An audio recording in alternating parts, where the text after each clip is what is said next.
the moral compass of the world in 2026 when a US raid abducts a sitting president on foreign soil?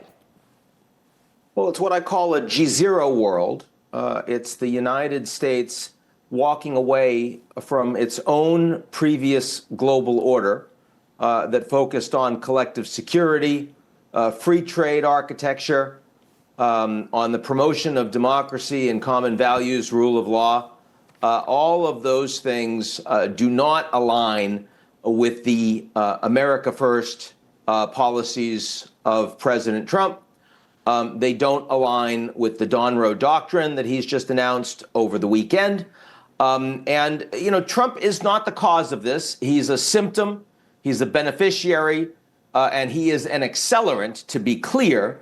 But this has been coming now for well over a decade. It was back in 2012 that I first wrote about a G0 world, not a G7, not a G20, an absence of global leadership with the United States pulling back and no other country or group of countries able to take its place.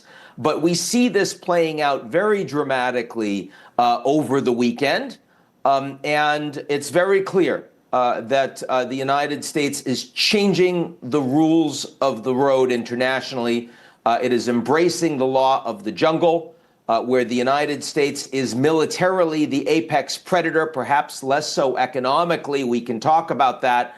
And clearly, the operation in Venezuela is not the only incident that we are going to see. Okay, so Dr. Bremmer, how different is this from the kind of regime change adventurism Washington has long condemned?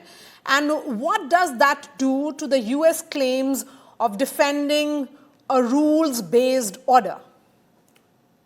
Well, it is of course different than the Russian invasion of Ukraine, for example. Ukraine was and is a democratically elected leadership that the Russians attempted to overthrow.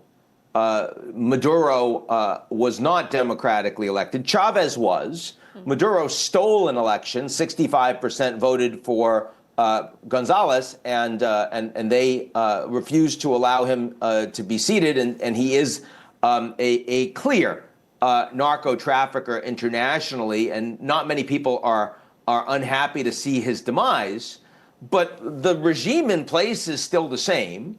The military operations by the United States were certainly not discussed in advance with allies around the world or with Congress in Washington. And there's a lot of opposition to that inside the U.S., and there's a lot of opposition to it outside. But it's less about how people feel and more about what they're going to do about it. And there, what we've seen is there's not a lot that most countries, I mean, Venezuela has friends, or at least had friends, like Russia and China and Iran, and none of them have done anything to support Venezuela over the last 72 hours. The Europeans are, of course, very concerned about what Trump is now saying about Greenland. They're concerned about his apparent willingness to push the Ukrainians a lot harder than the Russians to end the war in Ukraine, which is Russia's illegal invasion. But they're not saying very much to criticize Trump on Venezuela. And of course, all of that is about power. All of that is about America's ability to project and their willingness to use military power in ways that no other country around the world is capable. If you like the video, do like, comment, share and subscribe.